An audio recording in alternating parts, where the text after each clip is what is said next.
At roughly 2 p.m. on June 5, 1986, Robert DiBernardo left his office in Lower Manhattan. DB was embroiled in his own web of controversy.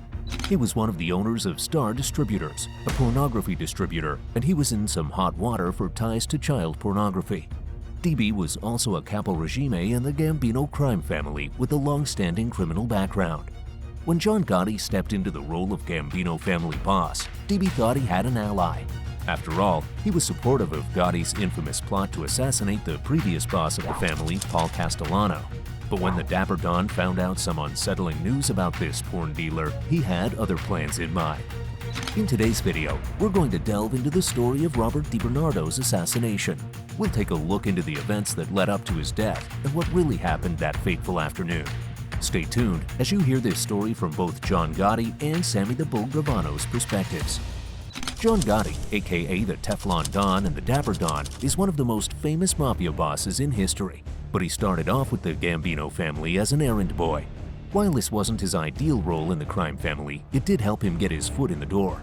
He was able to meet other Gambino members and form relationships with the higher-ups. One of those higher-ups was Agnello Della Croce, the crime family's underboss. This relationship was able to boost Gotti's ranking in the crime family. Now, Gotti earned the nickname Teflon Don because once he became mob boss, he had a unique way of avoiding prison time. But this wasn't the case for him in his early years. In 1968, he was arrested for airport crimes. When he was released in 1972, he became a capo with the Gambino family. Along with this role came his first hit, which was assigned by the boss at the time, Carlo Gambino. This ultimately put him back in prison, but it sealed his status with the crime family. When Gotti was released from prison in 1976, Carlo had passed away. A new boss was in charge, Paul Castellano. Paul Castellano had old-fashioned views when it came to running a mob. His main initiative was earning money and treating the family like a business. He wanted to keep things as quiet as possible and worked very hard to maintain a low profile. He was also against the drug trade and didn't want any members of the Gambino family participating in it while he was running the show. But that didn't stop John Gotti. He was involved in the heroin trade and was making a lot of money through it. Tensions were growing between John Gotti supporters and Paul Castellano's. To make matters worse for the two groups, Agnello has passed away. In order to maintain a low profile, Paul Castellano skipped the funeral. John Gotti didn't see it this way. He viewed Paul's lack of attendance as the ultimate disrespect towards Agnello. This set more fuel to an already growing fire. So John Gotti hatched a plan. He wanted to get his rival out of the way. He had more than enough reason between conflicts over the drug trade, disrespect to Agnello, and the desire to take over the Gambino family. John Gotti arranged for a crew to place a hit on Paul Castellano. This took place outside of Spark Steakhouse in Manhattan on December 16, 1985. As he got out of the car, Gotti's men shot him and his underboss, Thomas Bellotti.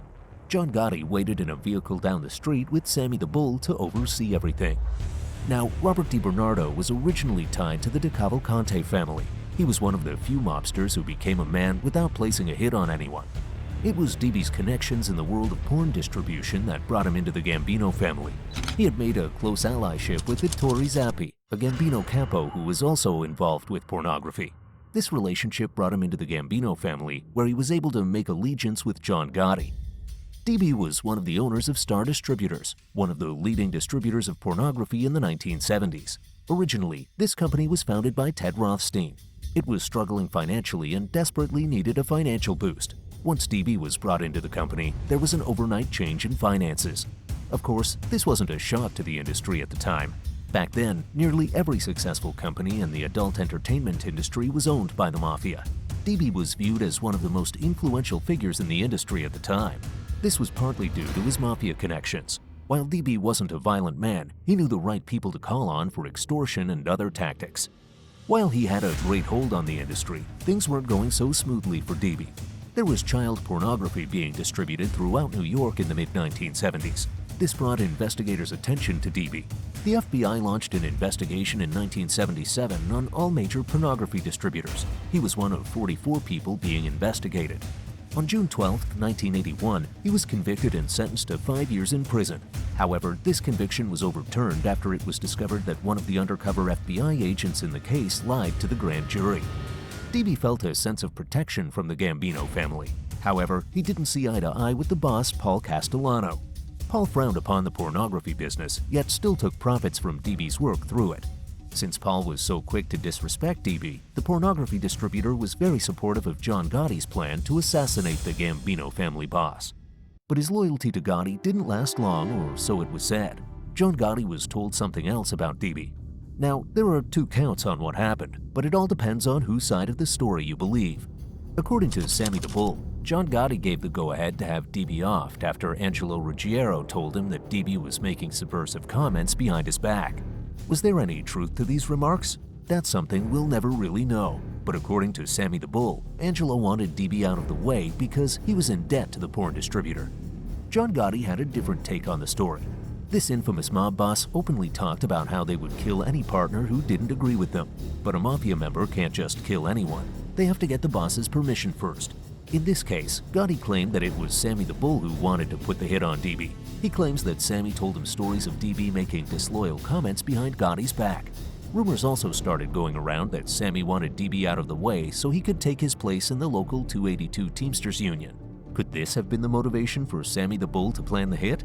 Either one of these tales could be true, or the real reason could be something that stays buried in the lore of Mafia secrets. Whatever the truth was, it was enough to seal DB's fate.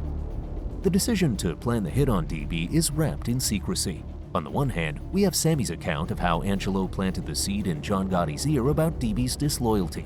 Could he have started this plan as a way to get out of paying the money he owed? Was DB threatening him if he didn't pay up? This could have been orchestrated to keep Angelo out of hot water.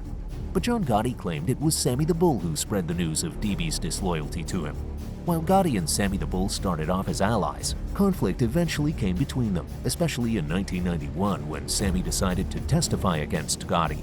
However, there's speculation that tension started brewing before then, as Sammy's influence in the criminal underworld was growing. Could Gotti have placed the blame on Sammy as an act of revenge, or could there have been another reason why Sammy the Bull wanted DB out of the picture? According to Sammy the Bull, Gotti wasn't going to stand for any threat from DB, but Sammy allegedly questioned how DB could be a threat to Gotti's power. He didn't have the support or soldiers on his side to pull it off. Either way, once Gotti gave the go-ahead to take out DB, there was no turning back. Sammy the Bull claimed that he tried to have Angelo speak with Gotti about stalling the hit, thinking this could buy him more time to convince him not to go through with it. But it was already too late. The hit had been ordered and Gotti wasn't taking no for an answer. June 5, 1986 was the last time that anyone saw DB alive. He was working at his office that day in Lower Manhattan. He left around 2 p.m., driving off in his Mercedes-Benz. He called his family around 2:45 p.m. from his car phone to make dinner plans. There was no mention of him stopping anywhere else or being late. However, he did have plans to stop at one place before meeting his family. He was speaking with Sammy the Bull about meeting for an appointment. Sammy informed him that they were going to have some coffee and go over a few things. They agreed to meet between 5:30 and 6 p.m. After agreeing to meet, Sammy formed his crew, which consisted of Gambino soldier Joseph Peruta, Sammy's brother-in-law Eddie Garofalo, and a friend of Sammy's who went by the nickname Huck. Sammy the Bull lured DB to the basement office of his drywall company when he arrived around 5:30. DB was there under the pretense that they were going to be discussing business and policies. This wasn't out of the ordinary, as the two mobsters met up several times a week to talk about business matters. When he entered the office and sat down, Sammy instructed Joseph Peruta to get DB a cup of coffee. Joseph proceeded to get up and go to the cabinet behind DB, but he didn't get coffee out of the cabinet. Instead, he grabbed a .380 with a silencer and shot DB twice in the back of the head. DB was a man of habit. It wasn't like him to spontaneously go somewhere without letting someone know. When he didn't arrive for dinner as planned, his family immediately knew something wasn't right. It was unusual for him to break from his routine. Family members started making phone calls to see if anyone had seen or heard from him. The last known person to see DB was his business partner Ted Rothstein, who was with him at the office before he left. 2 days later, on June 7, 1986, DB's family called the police to report him missing. This launched a manhunt for the missing man, but when his disappearance was made public, light was also shed on his shady past. The media was quick to mention the child pornography distribution allegations and his ties to the Gambino crime family. This drove the public's attention away from the fact that he was missing because they were focused on his awful reputation. While a manhunt for DB was started, his body was never found. But that didn't mean John Gotti was off the hook. The FBI already had their eyes on him. Once he stepped into the role of Gambino family boss, he felt invincible. He was one of the flashiest bosses, drawing attention to himself everywhere he went. He was also involved in shadier crime deals than the Gambino's previous boss ever dabbled in. When he was in charge, the crime family made over $500 million. The FBI received a court order with permission to bug Gotti. They recorded conversations in many places where he frequented, including the Ravenite Social Club in Manhattan. Authorities also started arresting the people who were working for John Gotti. They would use information that they received on the recordings to try and get arrested Gambino members to turn on the Teflon Don. Authorities finally got their stroke of luck when they recorded footage of Gotti talking negatively about Sammy the Bull. This was enough evidence to get Sammy to turn sides and work as an informant. From here, he cooperated with law enforcement and testified against his old boss. In 1992, John Gotti was convicted of murder and racketeering. He was sentenced to life in prison without the possibility of parole.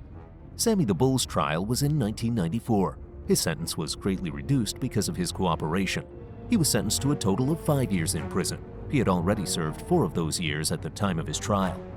John Gotti ended up getting diagnosed with throat cancer and passed away on June 10, 2002. He left behind a legacy as one of the most notorious figures in organized crime's history.